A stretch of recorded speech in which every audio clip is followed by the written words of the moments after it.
Amor después de la muerte. Aquello que ocurre después de que nuestra vida llega al final es un misterio. Se puede teorizar infinitamente, o simplemente se puede creer que no hay nada.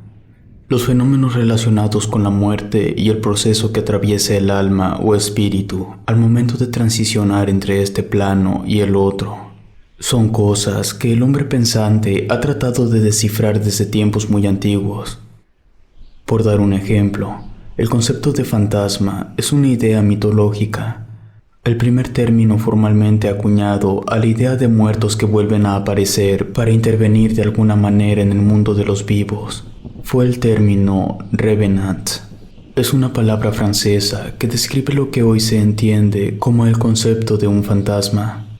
Pero antes de que naciera el concepto de revenant, ya se había hablado de que dentro del cuerpo humano existía uno o varios entes disociados con el cuerpo físico, tales como el concepto de espíritu o alma, que no son exactamente lo mismo.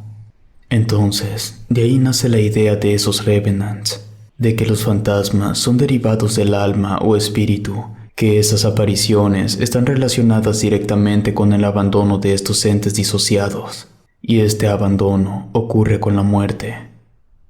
Con esos conceptos se fue formulando dentro del subconsciente colectivo que un fantasma no es otra cosa sino el alma de un muerto que tiene algo que hacer en este plano antes de partir al otro mundo. Y no es que yo me considere un experto en fantasmas, es solo que me obsesioné con este tema luego de que murió mi novia. Por desgracia, no tuve la oportunidad de despedirme de ella. Por lo tanto, en un intento desesperado por contactar con mi novia muerta, investigué todo sobre fantasmas. Literal, todo. He leído libro tras libro. Y tengo que explicarles algunas cosas antes de contarles lo que pasó con mi novia para que entiendan el fenómeno y puedan creerme. Se puede agrupar en varias clases, tomando como punto de clasificación el cómo, dónde y por qué se aparecen. Están los fantasmas que frecuentan un lugar en específico. Por ejemplo, sería el fantasma de la Basílica de Guadalupe, o los niños que se aparecen en una vía del tren porque ahí fueron arrollados. Esos fantasmas suelen ser inofensivos y se puede convivir con ellos de forma pacífica. Aunque también puede tratarse de almas en pena que se aparecen porque fueron condenados a permanecer en ese lugar por alguna situación específica, y en ese caso podrían ser peligrosos. Luego están los fantasmas recientes, suelen ser las apariciones de alguien que tiene poco tiempo de haber muerto. Por lo general, esos fantasmas solo tienen la finalidad de despedirse de alguien que fue importante para ellos, o de alguien con quien dejaron algún asunto pendiente. Un ejemplo de eso sería cuando un niño dice que acaba de ver a su abuela, siendo que la abuela tiene varios días de haber muerto. También están los fantasmas de aparición crítica. Son los fantasmas de gente a punto de morir, o que al menos la persona no sabe si vivirá mucho tiempo. Por ejemplo, la persona puede estar en una cirugía que se complicó. Otra clase de fantasma son las almas errantes. Se trata de almas o espíritus que deliberadamente han optado por no dejar el mundo de los vivos, ya que sienten que tienen alguna cuenta pendiente. La Llorona sería el ejemplo más evidente de un fantasma errante.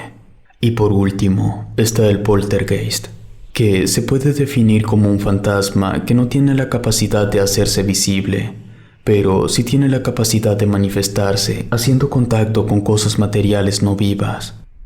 Por ejemplo, abriendo las puertas, apagando los focos, situaciones de ese tipo. Cuando mi novia murió, yo no era creyente de nada de esto, ni fantasmas, ni brujas. Para mí, no eran más que una sarta de tonterías sin fundamento. Pero, como decía mi madre, cuando te quedas sin opciones, empiezas a contemplar las que nunca consideraste. Entonces, cuando no pude despedirme de ella, lo único que me quedaba era contactar a su fantasma. Aún así, traté de mantener la racionalidad. Primero investigué el fenómeno desde otras perspectivas menos esotéricas.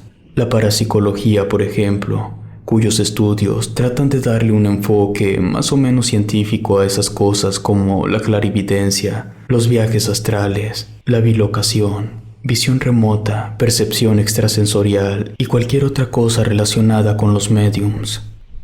Todo era un desastre, porque al investigar una cosa, esta me llevaba a otras, y cada una de ellas me llevaban a otras, y era un cuento de nunca acabar. Claro que ramificar el conocimiento me ayudó bastante a comprender todo de una manera más concreta. Por ejemplo, una forma de interpretar la aparición de fantasmas como algo no paranormal es considerar que los fantasmas son algo que se puede categorizar como ectoplasma, que es, en términos muy rústicos, un estado de agregación de la materia formado por ondas estacionarias en una región del campo electromagnético con una intensidad que muestra una disminución tomando como referencia una tasa proporcional a su valor actual medible. Créanme cuando les digo que esa es la forma más fácil de explicarla. Yo tardé años en comprender todo el fenómeno fantasmal, tanto en posturas filosóficas como espiritistas, y hasta viéndolos como un fenómeno medible. La ciencia no era una opción para poder contactar a mi novia. No tenía los recursos para estudiar el fenómeno a nivel de campo. Solo me quedaba la opción del espiritismo. Elegí el espiritismo práctico, porque las enseñanzas de ese espiritismo dicen que el alma sobrevive a la muerte del cuerpo material. Empecé a buscar. Tardé 10 años en encontrar a alguien que en verdad pudiera ayudarme. En el camino pude encontrarme mucho charlatán. Es fácil engañar a la gente desesperada por respuestas, más cuando esa gente no tiene un conocimiento mínimo. La prueba que yo les hacía a los que se hacían llamar espiritistas es que yo llegaba con ellos. Les decía que mi novia llevaba varios años desaparecida. Les mostraba una foto y les pedía que me dijeran si estaba viva o si estaba muerta. Algunos me decían que estaba viva. Era entonces que yo les revelaba la verdad. Había otros estafadores que me decían que estaba muerta, y cuando les preguntaba si podían decirme cómo había muerto, me inventaban tonterías que eran de verdad para reírse. Mi novia murió porque el corazón le creció de más, y eso se volvió insostenible. No había nada que hacer por ella, al menos no en aquellos años. Así pasaron 10 años, hasta que finalmente, en un lugar del Estado de México, encontré una espiritista que, desde que entré a su local, noté una vibra diferente. La mujer tenía a un lado de la puerta de entrada un caldero de barro. Ahí dentro había manzanas podridas, sábila, canela y otras cosas. Todo eso estaba expuesto al fuego y desprendía un humo gris que, al momento de atravesar la entrada, se sentía un ligero golpe. Un jalón, como si algo de lo que yo trajera cargando conmigo se hubiera quedado afuera. Fue muy raro. Al momento de hacerle la prueba, me supo contestar de que se había muerto mi novia. Entonces supe que era la indicada. Le planteé lo que yo quería hacer. Le pedí que fuera sincera conmigo, que yo no quería intentarlo si no era totalmente posible. Ella me afirmó que podría lograr el contacto. Le pregunté cómo sería. Me respondió que habría que ir a mi casa y abriría un puente para que ella pudiera cruzar por un momento. Le dije que eso estaba muy complicado porque yo me estaba quedando en un hotel porque vivía a cientos de kilómetros de ahí. Ella me dijo que eso no suponía ningún problema, que el puente se podía abrir en la habitación en la que me estaba quedando. Le pregunté por el costo. Ella me dijo que lo dejaba a mi criterio, que yo le pagara lo que considerara justo. Me pareció razonable, así que fuimos a mi hotel. Ella cargaba con un baúl que se veía pesado. Me ofrecí a ayudarla, pero me dijo que nadie podía tocar ese baúl aparte de ella. Llegamos al hotel. Me pidió que yo me quedara en la puerta, que no dijera ni una sola palabra, que no tosiera ni estornudara, que no emitiera ningún sonido hasta que ella me dijera que podía hacerlo.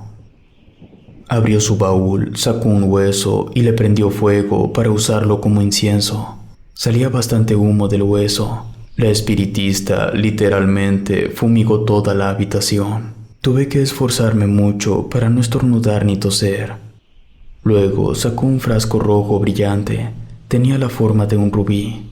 Le quitó la tapa y empezó a lanzar un líquido por todas partes, e incluso me echó a mí. Después sacó una muñeca. Me pidió la foto de mi novia. En cuanto se la entregué, sacó un alfiler y le clavó la foto a la muñeca y la colocó debajo de la cama. Volvió a su baúl, tomó una roca, no sé si sería de carbón o grafito. El punto es que empezó a dibujar runas extrañas en el suelo. Parecían egipcias, no estoy seguro. En cuanto terminó, colocó muchas velas chiquitas por toda la habitación. Luego ocurrió la primer cosa que definitivamente no tenía una explicación ordinaria. La espiritista se paró al centro de las runas y empezó a rezar en un idioma que desconozco. Los focos empezaron a reducir su brillo poco a poco, al mismo tiempo que de las mechas de las velas empezó a salir un poco de humo. Finalmente, los focos se apagaron y todas las velas se encendieron. Yo me sentía nervioso. Esas velas desprendían un olor como a sal. El ambiente se sentía demasiado tenso. Me sentía un poco mareado. La espiritista sacó una especie de runa. Era muy pequeña, unos cuantos centímetros. La llevó hasta donde estaba yo. La movió frente a mí como si me estuviera haciendo la señal de la cruz. Luego la levantó sobre mi cabeza y me vació su contenido. Era tierra, o eso creo. No estoy seguro. Esta apestaba a animal muerto. Era asqueroso. Hasta ese punto todo parecía bien. No normal definitivamente, pero era inofensivo. Y aunque el ambiente se sentía denso, aún era aceptable. Pero las cosas tomaron un tono siniestro cuando el espiritista sacó una daga y comenzó a caminar hacia mí mientras recitaba una oración. Por un segundo sentí que me atacaría o algo peor, pero no. Ella tomó mi mano y me pinchó la palma. Esa daga la puso sobre una mesa que estaba cerca de una ventana. Yo creí que iba a hacer algo con ella, pero simplemente la dejó ahí. Y me dijo que solo quedaba esperar, que me olvidara que ella estaba ahí, y en cuanto viera a mi novia, podía moverme y hablar. Pasaron unos minutos. Se me hicieron eternos, pero finalmente algo ocurrió. La puerta del baño se abrió y, para mi total asombro, mi novia salió caminando. No podía creerlo. Mi novia caminó hasta la cama y se sentó. Yo, con algo de miedo, fui y me senté a un lado de ella. Quise tocar su mano, pero la espiritista hizo un ruido queriendo llamar mi atención. Al verla, me dio a entender que no debía tocarla. Simplemente me limité a decir algunas cosas. Prefiero reservarme esa información para mí. Me despedí tal y como me hubiera gustado hacerlo. El fantasma de mi novia estuvo en la habitación, creo que por 5 minutos. Luego simplemente se desvaneció, y al momento que eso pasó, las velas se apagaron y los focos se encendieron. Yo me quedé tan tranquilo que después de eso sentí que había cerrado al fin ese ciclo. Luego de tantos años podía continuar en paz con mi vida. Desde mi lugar le pregunté al espiritista que si eso había sido todo y me dijo que sí. Aquello fue mucho más de lo que yo hubiera podido llegar a imaginar. Me levanté de la cama. Miré el estado de la habitación y le pregunté al espiritista qué pasaba con todo lo que ella había utilizado para el ritual. Me explicó que ella debe limpiar todo perfectamente bien, porque las cosas las reutiliza. Primero tienen que pasar por un extenso y arduo proceso de purificación para que no mezclen energías, y luego de eso es seguro volver a usarlas. Me pidió que, por favor, saliera un momento de la habitación en lo que ella limpiaba todo. No había pasado un minuto cuando escuché un grito. Pude reconocer la voz de mi novia, e inmediatamente, después del grito, una ventana se rompió. Entré apresurado al cuarto, y dentro ya no estaba el espiritista. Corrí a la ventana pensando que ella podía haberse resbalado y que quizá estaría muerta por haber caído de tan alto. Pero no, afuera no había nada. Empecé a tener un mal presentimiento. Me giré y observé la habitación. Todo estaba casi igual, pero la daga con la que la espiritista había tomado un poco de mi sangre no estaba. Entonces recordé la muñeca que el espiritista había puesto debajo de la cama. Fui a revisar, pero esta ya no estaba. Mi mente comenzó a tratar de encajar todo lo que estaba sucediendo para encontrar una posible explicación, pero todo era tan extraño para mí que no podía resolverlo. Salí al pasillo y caminé buscando alguna persona de limpieza. Afortunadamente, me encontré a una muchachita. Le pagué lo que se supone que le iba a dar a la espiritista y le pedí que limpiara absolutamente todo y lo que pudiera me lo echara dentro del baúl, pero sobre todo le pedí que no dijera nada. Salí del hotel y fui directo al local del espiritista. No sabría cómo explicarlo, pero estaba sintiendo una angustia tan grande que me sobrepasaba. Cuando llegué al local ya no había nadie. La puerta estaba abierta. Casi todas sus cosas estaban ahí. Me puse a hacer memoria y recordé la dirección de uno de los espiritistas que no me había intentado estafar, y tomé un taxi para llegar. Esa persona se sorprendió mucho de verme. Le expliqué mi situación sobre el ritual que había hecho el espiritista y la angustia que yo estaba sintiendo. Él puso una cara de preocupación y me pidió que me sentara, que lo que me iba a decir era muy difícil de escuchar. Me senté. El señor me dijo que yo no había contactado con ningún espiritista, sino con una persona practicante de la alta brujería oscura, porque el ritual que ella hizo forma parte de los rituales prohibidos, que lo que la bruja había hecho era acceder al banco de almas y de ahí sacó el alma de mi novia, que no fue una puerta al mundo de los muertos, que literalmente había sido un rapto de su alma.